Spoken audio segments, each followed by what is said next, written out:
আর আমি স্কুলের জবটা কন্টিনিউয়াস করে যাচ্ছি। ওদিকে অধরা আর তিশানের দিনকাল তো ভালোই যাচ্ছে। গতকাল রাতে তিশান অধরাকে বিয়ের কথা বলে। অধরা, আগামীকাল আমরা বিয়ে করে নিব। তুমি সত্যি বলছো তিশান? হ্যাঁ বাবা, সত্যি।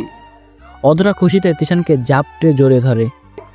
অনেক ভালোবাসি তিশান তোমাকে, প্লিজ কখনো ছেড়ে যেও না। না, কখনোই যাব না, সব সময় তোমার পাশেই থাকবো। আচ্ছা শোনো, কাল সকালে আমি তাড়াতাড়ি অফিসে চলে যাব। পরে অফিসের কাজ শেষ করে আমি তোমায় ফোন দিব, তুমি সেই ঠিকানা মতন চলে আসবে। তারপর আমরা দুজন কাজে অফিসে গিয়ে বিয়ে করে নেব। আচ্ছা বাবু, ঠিক আছে। পরের দিন সকালবেলা অধরা তো সেই খুশি, আজ তাদের বিয়ে। আজকে ফাইনালি অধরা তিশানকে নিজের করে পাবে। তিশান তো সকাল সকাল আজকে অফিসে চলে গেছে। অধরা সেজেগুজে রেডি বিয়ে করার জন্য। 11টার দিকে তিশান অধরাকে ফোন দেয়। অধরা, ওই তুমি রেডি হয়েছো? হ্যাঁ, আমি তো সকাল থেকেই রেডি হয়ে আছি। আচ্ছা, আমি ঠিকানা মেইল করে দিচ্ছি, তুমি সিএনজিতে করে চলে আসো। আচ্ছা। তিশান অধরাকে একটা জায়গায় ঠিকানা মেল করে দেয়। অধরা সিএনজি নিয়ে সোজা সেখানে চলে যায়। সেখানে গিয়ে সে কাউকে দেখতে পায় না। পুরো নির্জন একটা জায়গা, মানুষজন বলতে কেউ নেই। মাঝে মধ্যে দু একটা গাড়ি ঝড়ের গতিতে ট্রেনে চলে যাচ্ছে। সে সাথে সাথে তিশানকে ফোন দেয়। এই তিশান, কই তুমি? অধরা, 1 মিনিট আসছি। অধরার দেখতে প্রায় মিনিট খানেকের মধ্যেই রাস্তার অপোজিটে একটা কালো গাড়ি এসে থামে, আর সেটা দরজা খুলে তিশান বেরিয়ে আসে। অধরা তিশানকে দেখে রাস্তার অপোজিটে যেতে ধরে। ঠিক তখনই তিশান তাকে বারণ করে। অধরা, তোমার আসতে হবে না, আমি তোমার কাছে এসে তোমার রাস্তা পারাপার করিয়ে আনছি। তিশান রাস্তার অপোজিটে আসতে ধরে অধরাকে রাস্তা পারাপার করার জন্য। ঠিক তখনই ঝড়ের গতিতে একটা ট্রাক এসে তিশানকে উড়িয়ে দেয়। ট্রাকের ধাক্কা খেয়ে তিশান রাস্তা থেকে কয়েক হাত দূরে গিয়ে ছিটকে পড়ে। অধরা তো পুরা এই দুনিয়াতে নাই মতন অবস্থা। সে দৌড়ে তিশানের কাছে যায়। এই তিশান, কি হয়েছে তোমার? তিশান, কথা বলো। তিশানের কোনো সারা শব্দ নাই। তার মাথা থেকে চিরচির করে রক্ত বয়ে পড়ছে। তিশান প্লিজ কথা বলো। এই তিশান, তিশান রে, প্লিজ কথা বলো। তিশান জ্ঞান হারিয়ে ফেলে। তখনই ট্রাক ড্রাইভার ট্রাক থামিয়ে দৌড়ে আসে।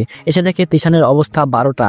ট্রাক ড্রাইভার সাথে সাথে তিশানকে আর অধরাকে নিয়ে হসপিটালের উদ্দেশ্যে রওনা হয়। এদিকে অধরা তো কাঁদতে কাঁদতে শেষ।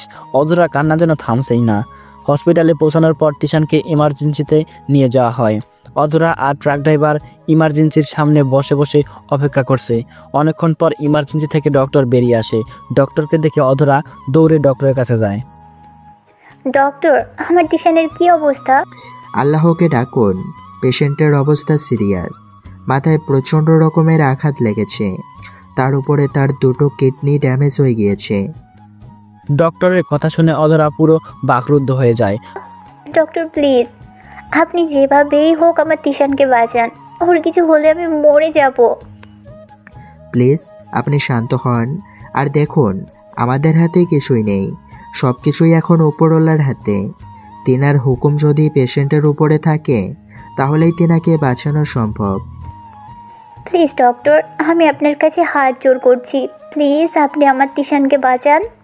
দেখুন, আমি আগেই বলছি যে আমার হাতে কিছু নেই, সবটাই মালিকের হাতে। তবে আমি আমার সর্বোচ্চ চেষ্টা করব, কিন্তু 24 ঘন্টার মধ্যে পেশেন্টের জন্য একটা কিডনির ব্যবস্থা করতে হবে। 24 ঘন্টার মধ্যে যদি তিনাকে কিডনি ট্রান্সফার না করানো হয় তাহলে পেশেন্টকে আর বাঁচানো যাবে না। সো তাড়াতাড়ি কিডনির ব্যবস্থা করুন। ডক্টরের কথা শুনে অধরা তো পুরো পাগল হয়ে যায়। আল্লাহ, আমি এখন কিডনি কোথায় পাবো?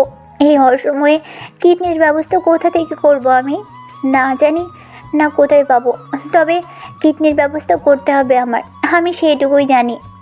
অধরা পাগলের মতন ছুটাছুটি করতে থাকে এদিক সেদিক। অন্যদিকে তিশান অ্যাক্সিডেন্ট করেছে সে খবর অনেকের কাছেই পৌঁছে যায়। সাজ্জাদের কানেও সেই খবর পৌঁছে গিয়েছে যে তিশান মৃত্যু শয্যায় কাতরাচ্ছে। সে তাড়াতাড়ি আমাকে ফোন লাগায়, অর্থাৎ আমি কতকের হয়ে বলতেছি আপনারা বুঝে নিয়েন। সে তাড়াতাড়ি আকাশকে ফোন লাগায়। আকাশ শহর থেকে যাওয়ার সময় কাউকে না জানালেও সাজ্জাদকে জানিয়ে গেছে। সে এই আকাশের খবর মৌকে দিয়েছে। শুরুতে দিতে চায়নি, কিন্তু মৌয়ের কান্নাকাটির জন্য দিতে হয়েছে। আকাশ, তুই কি কিছু শুনেছিস? না, কি শুনবো? আরে তিশানের তো এই অবস্থা, নরপিশাচটা নাকি মৃত্যুর যন্ত্রণায় কাতরাচ্ছে। আল্লাহর বিচার আল্লাহ নিজেই করেছে। দেখেছিস, ধৈর্যের ফল আল্লাহ তোকে দিয়ে দিয়েছে। কুলাঙ্গারটা মরুক এবার। থাক, বাদ দে সব কথা। সে আমায় কষ্ট দিয়েছে বলে আমি তার কষ্টের সময় নিয়ে উপহাস করব, তেমন নিচু আমি নই। বাপরে, মায়া হচ্ছে মনে হয় তিশানের জন্য। জানি না, তবে মানুষটা ভালো হয়ে যাক সেটাই চাই আমি। আচ্ছা শোন, পরে কথা হবে, আমি এখন একটু বিজি আছি। আকাশ সাজ্জাদের কথা বলে ফোন রেখে দেয়। এদিকে 23 ঘন্টা হয়ে গেছে, কিন্তু অধরা এখনো কিডনির ব্যবস্থা করতে পারেনি। আর 1 ঘন্টা মাত্র সময় আছে হাতে। ডক্টররা অধরাকে প্রেশার দিচ্ছে কিডনি ব্যবস্থা হয়েছে কিনা সেজন্য। অধরা এখনো কিডনির ব্যবস্থা করতে পারেনি। সে অসহায় হয়ে চেয়ারের উপরে বসে আছে। ডক্টর একটু আগে অধরাকে তাগাদা দিয়ে চলে গেছে। হঠাৎ ডক্টর আবার ফিরে এসে বলে, এই যে মিসেস, কিডনির ব্যবস্থা হয়ে গেছে, আপনি আর টেনশন করিয়েন না। এবার পেশেন্টকে নিয়ে একটু আশা করা যায়। ডক্টর, কে করেছে কিডনি ডোনেশন? সেটা বলা যাবে না, ব্যক্তিত্বটা নাম প্রকাশ করতে অনিচ্ছুক। আচ্ছা, এখন সেসব কথা ছাড়েন, এখন আমরা অপারেশন শুরু করব। তিশানের কিডনি ট্রান্সফার অপারেশন সাকসেসফুলি হয়। আজ 10 দিন ধরে তিশান হসপিটালের বেডে মরার মতন পড়ে আছে। মানুষটা মরা কি জীবিত কেউ বলতে পারবে না। 11 দিনের মাথায় হঠাৎ তিশানের জ্ঞান ফিরে আসে। জ্ঞান ফিরে আসার পর সে নিজেকে আবিষ্কার করে হসপিটালের বেডের মধ্যে শুয়ে আছে। আল্লাহ, আমি এখানে এলাম কি করে, আর জীবিত হলামই বা কি করে? আমি তো ভেবেছিলাম আমি আর দুনিয়ার মুখই দেখব না। পাশে অধরা বসা ছিল। সে তিশানের জ্ঞান ফিরেছে দেখতে পেয়ে তাকে জাপটে জোরে ধরে কান্না করে দেয়। অধরা, আমি বেঁচে আছি কি করে? আর আমার তো সেদিন খুব লেগেছিল শরীরে, মনে হচ্ছিল যেন আমার পেটে নাড়ি ভুড়ি সমস্ত কিছু গলে বের হয়ে গেছে। কলিজা, তা আমি জানি না। তোমার 2টো কিডনি নষ্ট হয়ে গিয়েছিল, কিন্তু আল্লাহর কোনো এক দয়ালু বান্দে সে তোমায় একটা কিডনি ডোনেট করেছে, তাই তুমি জীবিত আছো। না হয়তো আমি অনেক দৌড়াদৌড়ি করেও তোমার জন্য কিডনির ব্যবস্থা করতে পারিনি। তিশান অধরার কথা শুনে চিন্তায় পড়ে যায়। কি আমায় কিডনি ডোনেট করেছে? কি আমায় বাঁচিয়েছে? আচ্ছা তিশান, তুমি একটু থাকো, আমি ডক্টরকে ডেকে নিয়ে আসছি। অধরা গিয়ে ডাক্তারকে ডেকে নিয়ে আসে। ডক্টর এসে তিশানের অবস্থা চেক করে। দেখুন, রোগীর জ্ঞান ফিরেছে ঠিক, কিন্তু রোগীর বিপদ এখনো কাটেনি। ডক্টর, আমার মতন মানুষের মরে যাওয়া উচিত। দেখুন মেয়েটা আমার জন্য কতটা কষ্ট পেয়েছে এই কয়দিনে, আর আমি কত স্বার্থপরের মতো আচরণ করেছি তার সাথে। ইভেন তাকে আমি বিয়ের কথাও বলে। সাথে সাথে মুখে হাত দিয়ে ফেলে। দেখুন, আপনার বউ কতটা কষ্ট পেয়েছে জানি না, তবে যে আপনার জন্য কিডনি ডোনেট করেছে সে জীবনের শেষ নিঃশ্বাস অবধি লড়াই করে গেছে আপনার প্রাণ বাঁচানোর জন্য। তাকে অ্যানেস্থেসিয়া দিয়ে বেহুশ করেছি, কিন্তু তারপরেও মানুষটা কেমন নিচে খিচে আসছিল। মনে হচ্ছিল যেন কোনো এক জীবিত মানুষের শরীরে এর মতো ছড়ি দিয়ে পেটাচ্ছিস। আমি বুঝতে পারছিলাম যে মানুষটার খুব কষ্ট হচ্ছে, কিন্তু তাও সে হার মানেনি, লড়াই করে গেছে। আমি আমার জন্মে ওই লোকের মতো মানুষ কোনো দিনই দেখিনি, যে কিনা হাসতে হাসতে নিজের জীবন শেষ করে দিয়ে আপনার প্রাণ বাঁচিয়েছে। মানুষটার কন্ডিশন দেখে 1000 বার তাকে বারণ করেছি কিডনি ডোনেট করতে, কিন্তু সে তার জেদের উপরে অটুট ছিল। তাই একটাই কথা বলেছিলাম, সে অপারেশনের আগে, ডক্টর, আমি মরে গেলেও আমার কষ্ট হবে না, কারণ মানুষটা আমার দুনিয়া সাথে জড়িত হয়ে আছে। ডক্টর, আমার দুনিয়াটা তার কাছে, তার কিছু হয়ে যাক সে আমি কোনোদিনই মানতে পারবো না। আমি চাই সে বেঁচে থাকুক। বিশ্বাস করুন, আমি ডক্টর হয়েও সেদিন মানুষটার কথা শুনে কেঁদেছি। যেখানে আমরা ছুরি নিয়ে কাটা ছেড়ে করি সেখানে আমাদের ভয় বলতে তেমন কিছু থাকে না, কিন্তু সেদিন যখন মানুষটার পেটে সিজার রেখেছি তখন গিরগির করে আমার হাত পা কাঁপছিল, নিজেকে স্থির রাখতে পারছিলাম না। কিন্তু তারপরেও আমি পাষাণের মতো তার শরীর থেকে কিডনি বের করে নিয়েছি। মৃত্যুর সাথে অনেকটা সময় যুদ্ধ করেছে মানুষটা, কিন্তু সে পেরে উঠতে পারেনি। অবশেষে মানুষটা নিজের দম ছেড়ে দিয়েছে, মৃত্যু তাকে আপন করে নিয়ে চলে গেছে। ডক্টরের কথা শুনে অধরা তিশান দুজনের চোখে পানি চলে আসে। আর কাঁদছেন কেন? এখনও তো আসল জিনিসই দেওয়া বাকি। মানুষটা মৃত্যুর আগে আমার হাতে চিঠিটা ধরিয়ে দিয়ে বলেছিল, যেদিন আপনি সুস্থ হবেন সেদিন যেন আমি চিঠিটা আপনার হাতে তুলে দেই। এই যে ধরেন, পকেট থেকে একটা চিঠি বের করে দিয়ে দেয়। তিশান ডক্টরের হাত থেকে চিঠিটা নেয়। সে চিঠিটা খুলে পড়তে আরম্ভ করে। সে প্রথম লাইনটা পড়তেই এক লাফ দিয়ে শোয়া থেকে উঠে বসে পড়ে। প্রথম লাইনটা পরেই যেন তার পায়ের নিচ থেকে মাটি সরে গেছে। সে ভয়ানকভাবে একটা চিৎকার মারে। আল্লাহ, এটা তো আকাশের লেখা চিঠি। অধরা আকাশের কথা শুনে চমকে যায়। তিশান, কি বলছো তুমি? হ্যাঁ, সত্যি বলছি। দাঁড়াও, আগে পুরোটা পড়ে নেই। তিশান চিঠিটা পড়তে শুরু করে।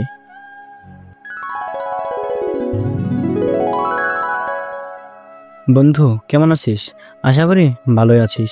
না হয়তো ডক্টর তোর হাতে চিঠিটা তুলে দিত না। যাক, সুস্থ হয়েছিস, এতে আমি খুশি। কিন্তু একটাই আফসোস, তুই আমার জীবনটা পুরো বরবাদ করে দিলি। বন্ধুর আসনে তুই আর সাজ্জাদ ছিলি আমার কাছে সব চাইতে নিকটতম। সাজ্জাদ তো তার বন্ধুত্ব রক্ষা করেছে, কিন্তু তুই আমার জীবনটা নরক বানিয়ে দিলি। কিন্তু তাতেও আমার আফসোস নেই। তুই সুখে আছিস, সুস্থ আছিস, এটাই আমার জন্য অনেক। সারা জীবন এভাবেই সুখে থাক, সেই দোয়া করি তোদের জন্য। আর আমি না হয় হতভাগা ছিলাম, তাই তোর জন্য দুনিয়া ত্যাগ করে দিয়েছি। বিশ্বাস কর, এতে আমার এক ফোঁটাও কষ্ট হয়নি, কারণ আমার কলিজাটা তোকে ভালোবাসে। আমার কলিজাটা তোর জন্য সব করতে রাজি, আর আমি তার জন্য জীবন দিতেও রাজি, কারণ আমি তাকে খুব বেশি ভালোবাসি।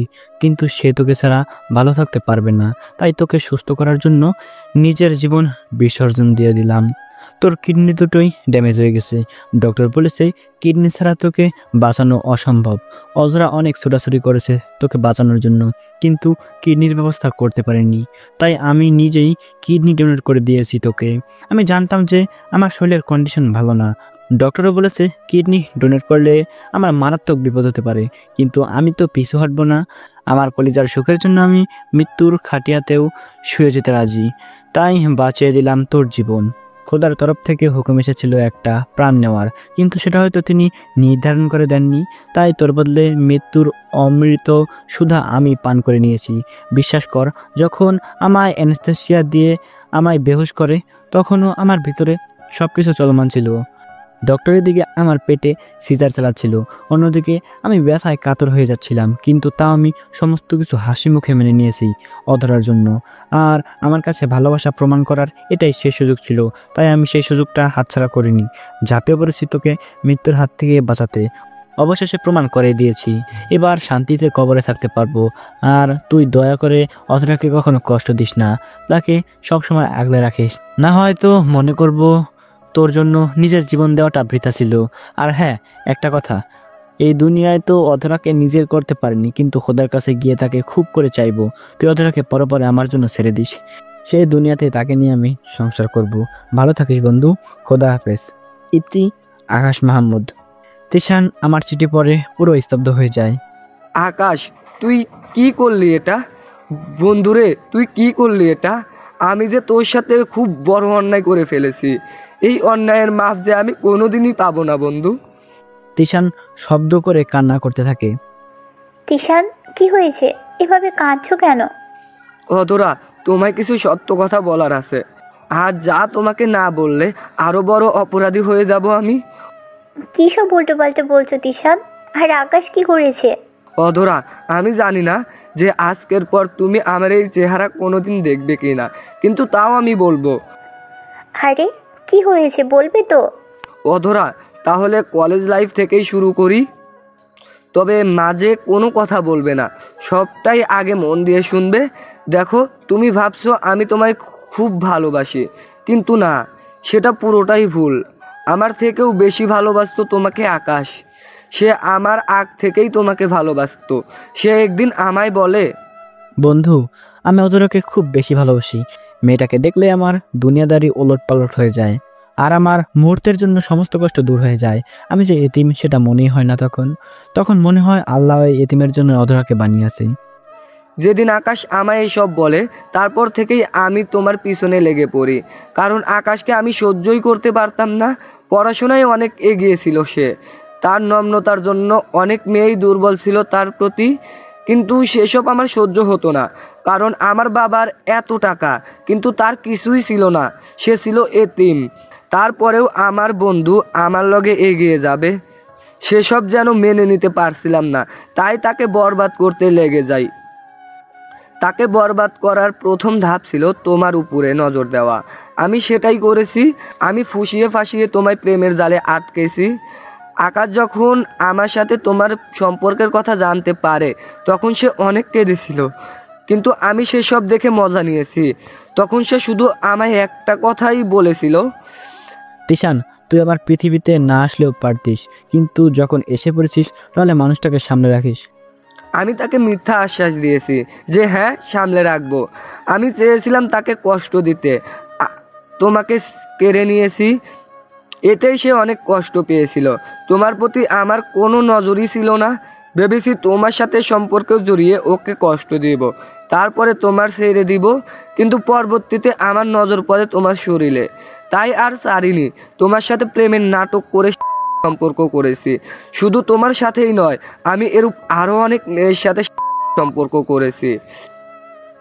আকাশ পরবর্তীতে আমার অপকর্ম সব জেনে যায়, তাই তোমায় আমি ছেড়ে দিয়েছিলাম তখন।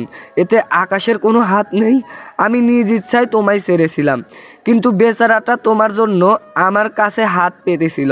আমি যেন তোমায় ফিরিয়ে দেই, তোমায় বিয়ে করে নেই, না হয়তো তোমার জীবনটা নষ্ট হয়ে যাবে, কিন্তু আমি নেইনি। তাই সে অপারগ হয়ে তোমায় বিয়ে করে নেয়, যাতে করে তোমার গায়ে কলঙ্কের দাগ না লাগে। কিন্তু তুমি তাকে স্বামী হিসেবে মানতে পারোনি, আমার কাছে চলে আসার জন্য বায়না করেছিলে। আর ঠিক সেই সময়ে একটা অফার আসে আমার কাছে যে একটা মেয়ে লাগবে এর জন্য, তাই তোমায় আমার কাছে চলে আসতে বলি। আমি চেয়েছিলাম তোমার বিক্রি করে দেব, আর তোমার গর্ভের বাচ্চা হলে সেটাকে কোনো বান্দা পরিবারের কাছে বিক্রি করে দিব। তাই আজ তোমার বিয়ের নাম করে নির্জন জায়গাতে আসতে বলি, কিন্তু তার আগেই তো আমার মৃত্যুর ডাক এসে পড়ে। মরে যেতেই ধরলাম, কিন্তু সেখান থেকেও আকাশ আমাকে বাঁচিয়ে দিয়েছে। আমার জন্য সে নিজের কিডনি দিয়ে দিয়েছে। অবশেষে কিডনি ডোনেট করতে গিয়ে সে নিজের প্রাণটাই হারিয়েছে। আর এই চিঠিটা আকাশের এই লেখা। অধরা তিশানের মুখ থেকে এই সমস্ত কথা শুনে নিজেকে আর স্থির রাখতে পারে না। জমিনের বুকে দাঁড়িয়ে থাকার মতন শক্তি হারিয়ে ফেলেছে সে। ধপাস করে মাটিতে পড়ে বসে। জমিনের বুকে দাঁড়িয়ে থাকার মতন শক্তি হারিয়ে ফেলেছে সে। ধপাস করে মাটিতে বসে পড়ে। তার জন্য নিঃশ্বাস নিতে পর্যন্ত কষ্ট হচ্ছে। এসব কথা শুনে পাশেই ডক্টর দাঁড়িয়েছিল। তিনি অধরা আর তিয়াসের সমস্ত কথা শুনে তিনি সাথে সাথে অধরাকে ধরে ফেলে। অধরা, প্লিজ আপনি নিজেকে শান্ত করুন। কি করে শান্ত রাখবো ডক্টর নিজেকে? ওই কুলাঙ্গারটা যে আমার জীবনটা পুরো শেষ করে দিয়েছে। অধরা, প্লিজ আমায় মাফ করে দাও। তোর মতো কুলাঙ্গারের কোনো মাফ নেই। তুই আস্ত একটা জানোয়ার, আর তোর জন্য মানুষটাকে চিনতে ভুল করেছি। অধরা, তুমি সত্যি মানুষ চিনতে ভুল করেছো। তুমি হীরাকে কাচের টুকরো ভেবেছো, আর কাচের টুকরোকে হীরা। অধরা, আমি জানি না যে তোমার কাছে কি করে ক্ষমা চাইবো আমি, তাও বলছি প্লিজ তুমি আমায় মাফ করে দাও। তখনই পাশ থেকে ডক্টর চেঁচিয়ে ওঠে, এই জানোয়ারের বাচ্চা, একদম চুপ তুই। খোদার কসম, আমি যদি জানতাম যে তোর মতো জানোয়ারের প্রাণ বাঁচানোর জন্য একটা নিরীহ মানুষ নিজের প্রাণের বিসর্জন দিতে চাইছে, তাহলেও আল্লাহ বললাম আমি সেই মানুষটার পেটে সিজার না চালিয়ে তোর গলার মধ্যে সিজার চালিয়ে দিতাম। তাতে যদি আমার জীবন সাজা হতো তাহলে আমি মেনে নিতাম। ডক্টরের কথা শুনে তিশান সজোরে কান্না করে দেয়। অধরা, প্লিজ আমায় মাফ করে দাও। এই বাচ্চা, আজকের পর এই মুখ তুই আর আমাকে কোনো দিনও দেখাবি না। তোর এই চেহারা আমি আর কোনো দিনও দেখতে চাই না। মর তুই হসপিটালে পড়ে পড়ে। তোর জন্য আমি একটা নিরীহ মানুষের সাথে পাষাণের মতো আচরণ করেছি। তোর জন্য মানুষটাকে আমি দিনের পর দিন অপমান করেছি। সব কিছুর জন্য তুই দায়ী। কসম করে বলে গেলাম, তুই পাপিষ্ঠকে আমি কোনো দিনও ক্ষমা করব না। এরপর অধরা এই অসুস্থ শরীর নিয়েই কান্না করতে করতে হসপিটাল থেকে বের হয়ে যায়। হে আল্লাহ, আমি কি করব এখন?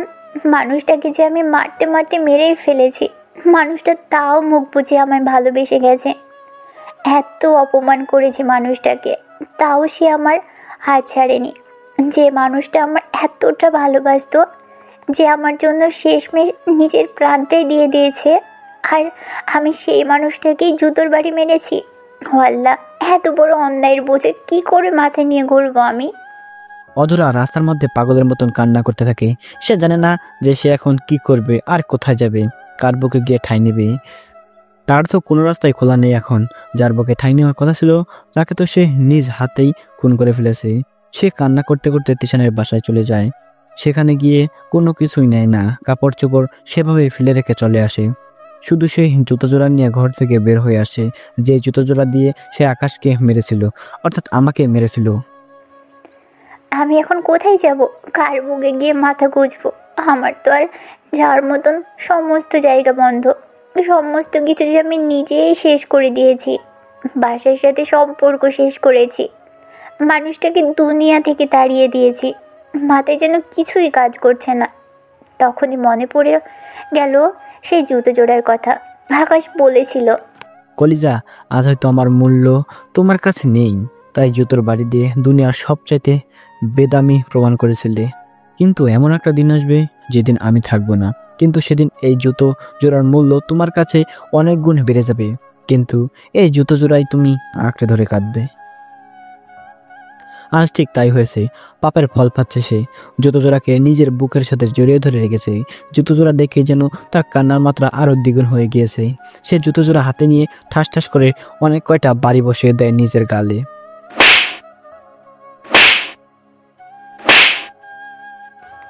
আকাশ, আমি এটারই যোগ্য। আমি জানি না এখন আমি কি করব। আমি জানি না যে তোমার কাছে কি করে মাফ চাইব। তবে আকাশ, আমি যে অসহায় হয়ে গেছি একদম। কলিজা রে, ও কলিজা, তুই কেন এমন করলি? কেন তুই আমাকে এত বড় একটা পরীক্ষার মুখোমুখি ফেলে দিয়ে চোরের মতো পালিয়ে গেলি? আমি যে এই পরীক্ষা দেওয়ার যোগ্যতাই রাখি না। অধরা পুরো পাগল পাগল হয়ে যায়। এখন সে আকাশের ভালোবাসা উপলব্ধি করতে পারছে। ওই যে বলে না, চোখের সামনে ভালোবাসা আসলেই তেমন করে উপলব্ধি করা যায় না। যখন সেটা দূরে চলে যায় তখনই সেটার মূল্য বুঝে আসে সবার। এখন সে কান্না করছে পাগলের মতন। সে এখন সবকিছু হারিয়ে পুরোপুরি ছন্ন ছাড়া। কোথায় যাবে, কি করবে, তার কিছুই যেন মাথায় আসছে না। শেষমেশ না পেরে বাড়ি পথে রওনা দেয়। বাড়িতে গিয়ে বেল বাজাতে অধরার বাবা দরজা খুলে দেয়। তিনি দরজা খুলে দেখে অধরা। এই তুই এই বাড়িতে কি? বাবা, আমার একটু আশ্রয় চাই, প্লিজ। তোমরা আমায় একটু আশ্রয় দাও। না, তোর কোনো জায়গা নেই এই বাড়িতে, চলে যা এখান থেকে। বাবা, তোমার দুটো পায়ে পড়ি। বলে বাবার পায়ে পড়ে যায়। পা ছাড়, না হয়তো খুব খারাপ হয়ে যাবে। তোর মতন কুলাঙ্গারের জায়গা এই বাড়িতে নেই। অধরা তাড়াতাড়ি পা ছেড়ে দেয়, কারণ সে জানে তার বাবার রাগ সম্পর্কে। যা, চলে যা এখান থেকে। বাবা, আমি নিঃস্ব, আমার যাওয়ার কোনো জায়গা নেই আর। আমার হাতের মার খেতে না চাইলে আমার বাড়ির চৌকাঠ থেকে বের হ। ও বাবা, আমার একটু জায়গা দাও না। এই রাতে আমি কই যাব? আমার যে আর কেউ নেই। তোর জন্য কোনো এক পাগল বিশাল করে রাজপ্রাসাদ বানিয়ে রেখেছে। দাঁড়া 1 মিনিট, আমি আসছি। অধরার বাবা এটা বলে ভিতরে রুমে চলে যায়। একটু পর আবার ফিরে এসে একটা ফাইল অধরার মুখের মধ্যে ছুঁড়ে মারে আর ফুপিয়ে কান্না করে দেয়। অধরা ফাইলগুলো হাতে নিয়ে দেখে, আমার সমস্ত সম্পত্তি আমি তার নামে দিয়ে চলে গেছি, যাতে করে ভবিষ্যতে তার কোনো ধরনের কষ্ট না হয়। সে জানতো যে তিশান তাকে যে কোনো সময় ছেড়ে দিবে, তাই আকাশ অর্থাৎ আমি তার নামে সমস্ত সম্পত্তি উইল করে দেই, যাতে করে সে সারা জীবন সুখে থাকতে পারে। দেখ, ছেলেটা তোর জন্য জীবনে সবটুকু বিসর্জন দিয়ে গেছে। এতটাই ভালোবাসতো ছেলেটা তোকে যে তুই অন্তঃসত্ত্বা হওয়ার পরেও সে তোকে মেনে নিয়েছে। আর সেই তুই তাকেই দুনিয়ার সবচাইতে কঠিন কষ্টটা দিয়ে দিলি। তোকে নিজের মেয়ে বলতে ঘৃণা হচ্ছে, ছি। অধরা কাগজগুলো দেখে নিজেকে আর সামনে রাখতে পারে না। আকাশ ও আকাশ বলে চিৎকার দিয়ে সেখানেই মাথা ঘুরে পড়ে যায়। একদিন পর অধরার জ্ঞান ফিরে আসে। জ্ঞান ফেরার পর সে নিজেকে আবিষ্কার করে সে তার চিরচেনা রুমটাতে শুয়ে আছে, যেটাতে সে আগে থাকতো। পাশেই অধরার মা বসে বসে কান্না করছে। অধরা, কেমন লাগছে রে এখন তোর? অধরা কোনো কথা বলে না, চুপচাপ চোখের পানি ঝরাতে থাকে। অধরা, মানুষটা তোর জীবনের রক্ষিতা ছিল, কিন্তু সেই তুই এই তার জীবনটা বরবাদ করে দিলি, যে নিজের জীবনের পরোয়া করেনি, সবসময় তোর ভালো মন্দের খেয়াল রেখেছে, আর সেই মানুষটাকেই তুই কষ্ট দিলি। আম্মু, আমার খুব কষ্ট হচ্ছে আকাশের জন্য। তুই কি কষ্ট পাচ্ছিস? মানুষটা তার থেকে 1000 গুণ বেশি কষ্ট পেয়েছে তোকে ভালোবেসে। তুই আমায় বল যে কে একটা অন্তঃসত্ত্বা মেয়েকে বিয়ে করবে? কে অন্যের সন্তানকে নিজের বলে পরিচয় দিতে চাইবে? এমনটা কেউ করবে না রে মা, কেউ করবে না এমনটা। আম্মু, আমি এখন কি করব? মানুষটাকে যে খুব বেশি কষ্ট দিয়ে ফেলেছি আমি। মানুষটা যে আমার জন্য দুনিয়ার মায়া ত্যাগ করে দিয়েছে। মানুষটার কাছে এখন কি করে মাফ চাইবো আমি? মানে কি অধরা? আকাশ দুনিয়ার মায়া ত্যাগ করেছে মানে? হ্যাঁ আম্মু, সে তিশানকে বাঁচানোর জন্য নিজের জীবন শেষ করে দিয়েছে। তিশান একটা বড়সড় অ্যাক্সিডেন্ট করে, যার ফলে তার 2টো কিডনি নষ্ট হয়ে যায়। ডক্টর বলেছে 24 ঘন্টার মধ্যে কিডনি ডোনেট না করলে সে মারা যাবে। সেই খবর শুনে আকাশ তিশানকে নিজের কিডনি ডোনেট করে দেয়। ডক্টর বলেছিল যে এত বড় তার ভয়ঙ্কর কোনো কিছু হয়ে যেতে পারে, কিন্তু সে পিছু হটেনি। আমার জন্য সে তিশানের জীবন বাঁচিয়ে দিয়েছে। অবশেষে মানুষটার মৃত্যুর অমৃত পান করে নিয়েছে। অধরা, তোর মতো নষ্টা মেয়ে আমার গর্ভে ধারণ করেছি, এটা ভাবতেও আমার ঘৃণা হচ্ছে। মানুষটার সাথে পশুর মতন আচরণ করেও তো তৃপ্তি মেটেনি, যে শেষমেশ মেরেই ফেললি মানুষটাকে। সি অধরা, সি। হে আল্লাহ, তুমি আমায় নিজ জিম্মায় মাফ করে দাও। এইরকম কুলাঙ্গার মেয়ে আমি পেটে ধরিনি। আল্লাহ, না জানি ছেলেটা কত কষ্ট পেয়েছে। অধরার আম্মুর কথা শুনে অধরা আরো জোরে জোরে কান্না করে দেয়। এই এখন কেঁদে লাভ কি হবে? হ্যাঁ, যখন কাঁদার সময় ছিল তখন কাঁদিসনি। উল্টো তোর জন্য অন্য কোনো এক নিরীহ ছেলের কাঁদতে হয়েছে। অধরা, আল্লাহর ওয়াস্তে তুই আমার বাড়ি থেকে বেরিয়ে যা। ও আম্মু, আমি এখন কোথায় যাব? আমার তো যাওয়ার কোনো রাস্তা নেই। এমন সময় অধরার বাবা বাড়িতে আসে। এই মিনা, অধরার মার নাম মিনা। এই নষ্ট মেয়ের জ্ঞান ফেরার পরেও তুমি তাকে এখানে এই বাড়িতে রেখেছো কেন? আমি রাখিনি, সে নিজেই থাকতে জোর করছে, কিন্তু আমি এই মেয়েকে আর ঘরে তুলব না। অধরা, সোজা সাপটা আমার ঘর থেকে বের হয়ে যা। তোর মতন কুলাঙ্গারের জায়গা নেই আমার ঘরে। ভালোই ভালোই বলছি, নিজের মতন চলে যা, না হয় পিঠের চামড়া তুলে ফেলবো। ও বাবা, বাবা, তোমার 2টো পায়ে পড়ি, প্লিজ তোমরা আমাকে একটু জায়গা দাও না। না, তোকে কথায় কাজে হবে না। লাত্তি খাওয়ার মানুষ কথা শুনে না। অধরার বাবা অধরাকে সে অবস্থাতেই টানতে টানতে নিয়ে গিয়ে বাসার বাইরে বের করে দেয়। তারপর মুখের উপরে দরজা লাগিয়ে দেয়। অধরা তো হাউমাউ করে কাঁদতে শুরু করে। অনেকটা সময় দরজার সামনে বসে কান্না করে আর তার মা বাবার কাছে মিনতি করে যাতে করে তাকে ঘরে তুলে নেয়। কিন্তু অধরার মা বাবা তো এমন কুলাঙ্গার মেয়েকে কোনোদিনও এই ঘরে তুলবে না। অবশেষে না পেরে অধরা আকাশের সেই পুরনো বাড়িটাতে চলে যায়, যেই বাড়িটাতে আকাশের সাথে সে দীর্ঘদিন যাবৎ সংসার করেছে। সেখানে গিয়ে দেখে সবকিছুই আগের মতো আছে। পাহারাদার গেটের সামনে বসে বসে ঝিমাচ্ছে। সে অধরাকে দেখতে পেয়ে উঠে দাঁড়িয়ে যায়।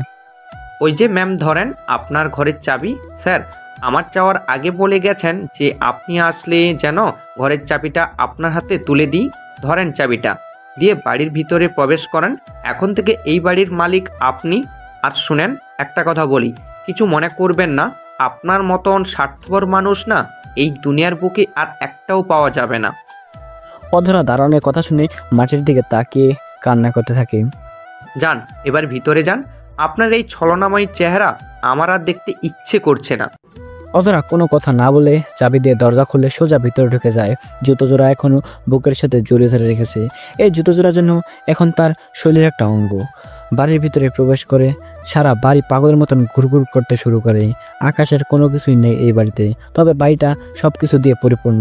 আকাশ তার জন্য সমস্ত রকমের সুবিধা করে রেখে গেছে। সব কিছু আছে বাড়িতে, কিন্তু বাড়ির প্রাণভ্রমণাটা নেই। অধরার চোখ জোড়া দিয়ে সেই জ্ঞান ফিরছে থেকে নিয়ে টুপ টুপ করে পানি পড়ছে। এবার সে শব্দ করে কান্না করে দেয়। ও আকাশ, কই তুমি? প্লিজ তুমি আমার কাছে ফিরে এসো না। আমি তোমার 2টো পা ধরে ক্ষমা চাইবো।